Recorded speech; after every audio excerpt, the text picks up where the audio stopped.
Hey guys, Stupid here again with another video from Tera Online. Today we're going to be talking about one of the reward systems in the game, and more specifically the token system. So, I don't really know the official name of this because it's kind of confusing, and there are various tokens within the one system itself. So just for this video, it's just known as the token system.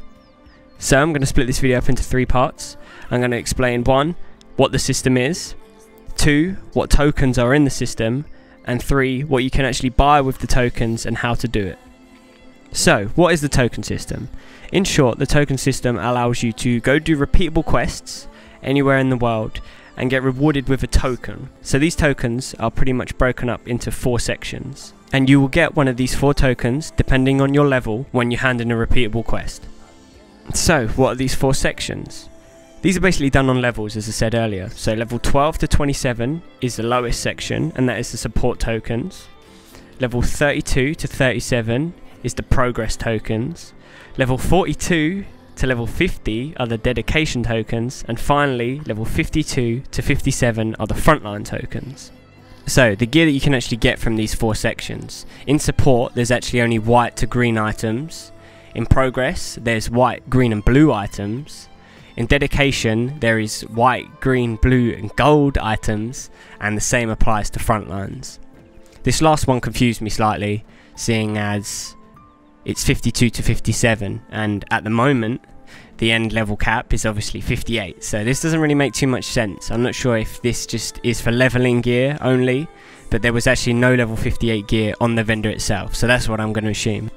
Thinking about it, this actually kind of makes sense, because if you've watched my previous video on the guild leveling system, which you can click in the top left if you want to go see this now, you'll notice that the system is kind of the same as this, but it's more endgame. So to follow up with my previous point, I think this whole thing makes sense as if this progress system, the token system, is actually for leveling purposes. So you get to a new quest hub, you see all these repeatable quests, you do them, you get the tokens. Next time you head back to Velika, you go to the vendor and you see if you can buy some gear.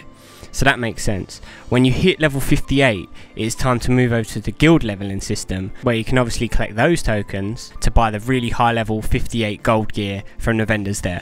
This is kind of just me piecing stuff together, and it's kind of my little opinion. So if you guys have an opinion and I'm wrong, then post in the comments below and let me know. I'll be glad to hear what you have to say. So now that you've got these tokens, obviously the next thing you're going to want to do is actually spend them and get some gear. So here I'm going to show you what you can get and where you can get it.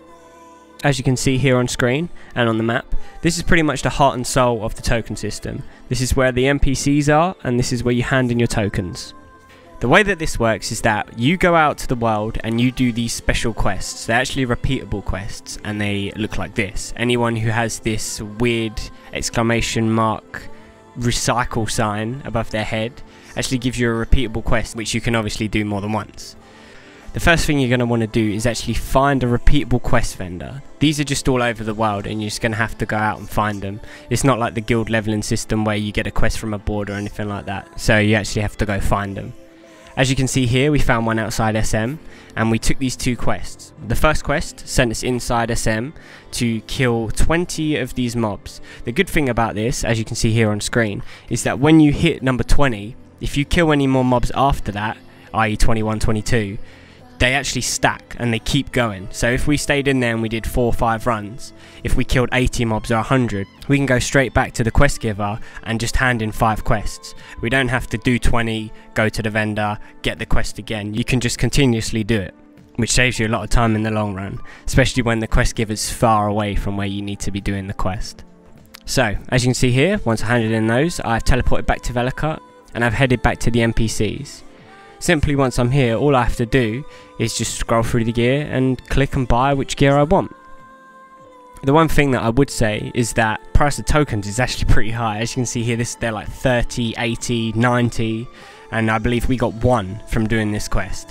So it's actually going to take you a hell of a long time. The actual cheapest thing that I could find was from the progress vendor, and that was actually 7 tokens. So you'd have to run this quest 7 times. And I mean, if you're going in SM to get gear, then it's obviously beneficial, because you might as well do it while you're there, because you're going to kill the mobs anyway.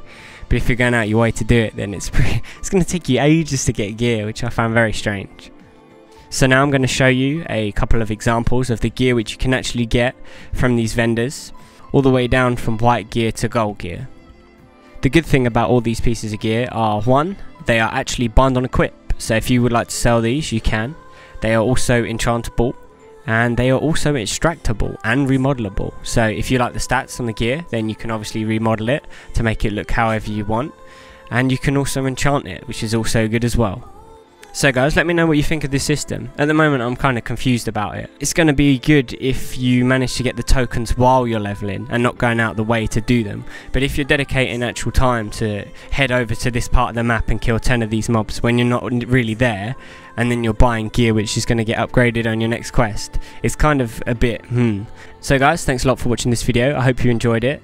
I have a lot more videos coming up soon, so subscribe if you don't want to miss them. Thanks a lot.